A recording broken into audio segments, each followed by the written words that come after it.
उनको राम के नाम पे वोट चाहिए, वो राम के नाम पे देश को लूटते हैं, वो राम के नाम पे जनता को लूटते हैं, वो राम के नाम पे सरकार को लूटते हैं, लेकिन राम को भगवान नहीं मानते। भगवान के घर में डाका डालना महापाप है, उन्होंने महापाप किया है। 40 दिन में सीसीटीवी में 70 बार चोरी की घटनाएं पकड़ी गई हैं सीसीटीवी के अंदर, और 8 महीने की सीसीटीवी की रिकॉर्डिंग डिलीट कर दी। उन्होंने कुछ नहीं छोड़ा, जमीनों के घोटाले किए, सस्ती जमीन महंगी खरीद के पैसे, भगवान के नाम पे जो लाखों करोड़ों भक्तों ने पैसे दिए थे वो पैसे की चोरी कर ली।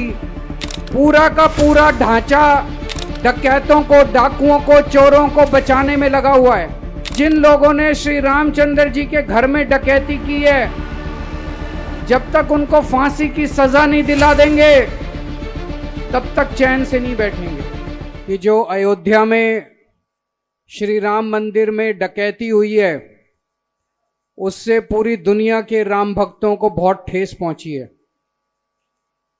उन्होंने कुछ नहीं छोड़ा, जमीनों के घोटाले किए, सस्ती जमीन महंगी खरीद के पैसे, भगवान के नाम पे जो लाखों करोड़ों भक्तों ने पैसे दिए थे वो पैसे की चोरी कर ली। जब राम मंदिर बन रहा था उसमें बहुत बड़े स्तर पे कमीशन खोरी की उन्होंने। जो चढ़ावा आता था, 40 दिन में सीसीटीवी में 70 बार चोरी की घटनाएं पकड़ी गई हैं सीसीटीवी के अंदर, और 8 महीने की सीसीटीवी की रिकॉर्डिंग डिलीट कर दी।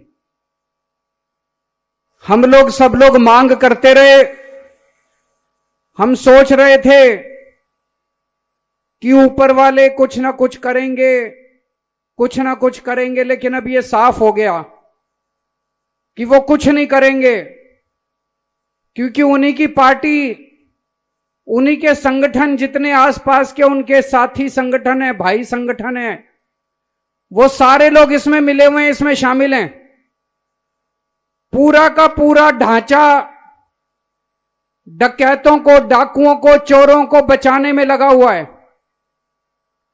इस वजह से सारे राम भक्त बहुत पीड़ित हैं, और आज ये सुंदरकांड का पाठ किया है, ये कसम खाने के लिए, हर भक्त को कसम खानी है कि जिन लोगों ने श्री रामचंद्र जी के घर में डकैती की है, जब तक उनको फांसी की सजा नहीं दिला देंगे तब तक चैन से नहीं बैठेंगे।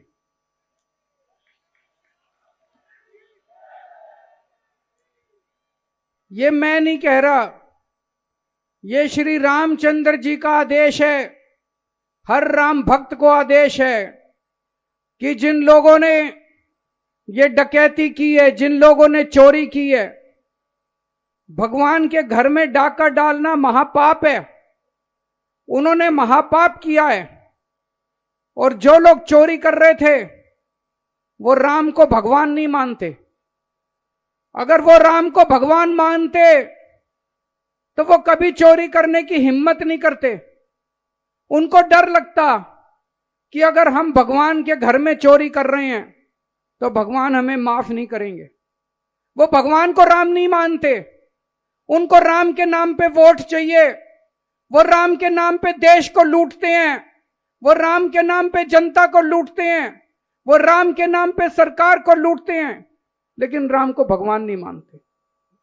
आज यहां जितने लोग आए हैं और जो जो लोग मेरी आवाज सुन रहे हैं, जहां जहां तक मेरी आवाज पहुंचेगी, सब राम भक्त आज से ये शपथ लें कि हमें उन सब लोगों को फांसी चढ़वानी है जिन जिन लोगों ने भगवान राम के यहां डकैती करने की हिम्मत की है। एक चिट्ठी बनाई गई है प्रधानमंत्री के नाम।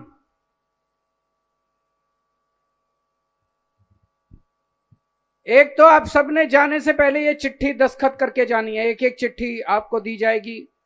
इस चिट्ठी में लिखा है, ये चिट्ठी प्रधानमंत्री के नाम है, एक राम भक्त की तरफ से। राम भक्त प्रधानमंत्री जी को क्या कह रहा है? आदरणीय प्रधानमंत्री जी, श्री राम मंदिर में हुई चढ़ावा चोरी ने मुझे अंदर तक झकझोर दिया है कि नहीं है? करोड़ों श्रद्धालुओं ने अपनी छोटी बड़ी बचत से श्री राम मंदिर के निर्माण में योगदान दिया था। कई लोगों ने तो अपनी पूरी जिंदगी की जमा पूंजी दे दी थी। अधिकांश लोगों ने रसीद तक नहीं मांगी। सबने सोचा ये तो भगवान का घर है, यहां रसीद क्या मांगनी। आज उस विश्वास को मेरी भारी ठेस पहुंची है। श्री राम मंदिर से संबंधित हर कार्य को आपने, प्रधानमंत्री जी, आपने आगे बढ़ चढ़ के किया। राम जन्मभूमि तीर्थ क्षेत्र ट्रस्ट आपने बनाया, उसके हर सदस्य को आपने व्यक्तिगत रूप से चुन के नियुक्त किया। ये सभी ट्रस्ट के सदस्य आपके बेहद करीबी माने जाते हैं। अब जब इतने बड़े स्तर पे बेईमानी हो गई तो आपकी चुप्पी से मैं आहत हूं।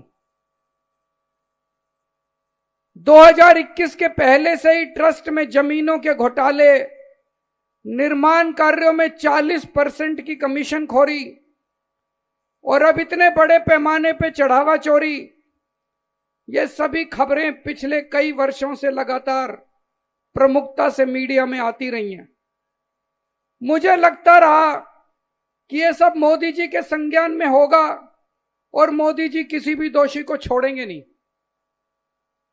लेकिन पिछले कुछ दिनों के घटनाक्रम ने मेरे विश्वास को धक्का पहुंचाया है। ऐसा लग रहा है कि भगवान के दोषियों को सजा दिलाने की बजाय बचाने की कोशिश की जा रही है। ऐसा लगता है एसआईटी और एफआईआर मात्र लोगों को धूल झोंकने, आंखों में धूल झोंकने और मामले को रफा दफा करने की कोशिश है। छोटे छोटे कर्मचारियों को पकड़ लिया और बड़े लोगों को बचाने की कोशिश की जा रही है। प्रधानमंत्री जी, ऐसा मत कीजिए। भगवान राम के मंदिर से चोरी करने वाले दोषियों को सरेआम फांसी दी जानी चाहिए। उन्हें बचाना महापाप है। मोदी जी, मैं आपको यह पत्र बहुत उम्मीद से लिख रहा हूं, सही है? इसको साइन करोगे एक तो, उसके बाद आप लोगों ने अब जिम्मेदारी लेनी है। अपने अपने इलाके में, अपने घर में, पड़ोस में, मंदिर में या कोई हॉल बुक करके लोगों को, सबको आमंत्रित करना है। अपने मोहल्ले के लोगों को, सोसाइटी के लोगों को, गली के लोगों को आमंत्रित करना है और सब लोगों को आमंत्रित करके वहां पे हनुमान चालीसा का पाठ करना है। हनुमान चालीसा का पाठ करके हनुमान जी की आरती करनी है और उसके बाद सबको ये चिट्ठी पढ़ के सुनानी है और सबको चिट्ठी पे दस्तखत करवाने हैं। हर राम भक्त से दस्तखत कराने हैं। तो अगर 25-30 लोग अपने घर पे बुला लो, या मंदिर मिल जाए, हॉल मिल जाए तो 300-400 लोगों को बुला लो। हनुमान चालीसा का पाठ करो, हनुमान जी की आरती करो और उसके बाद इस चिट्ठी पे दस्तखत कराओ। कराओगे? भगवान के मंदिर में खड़े हो, झूठे हाथ मत उठा देना। जो जो कराए हाथ खड़े कर दो। बोल श्री रामचंद्र महाराज की।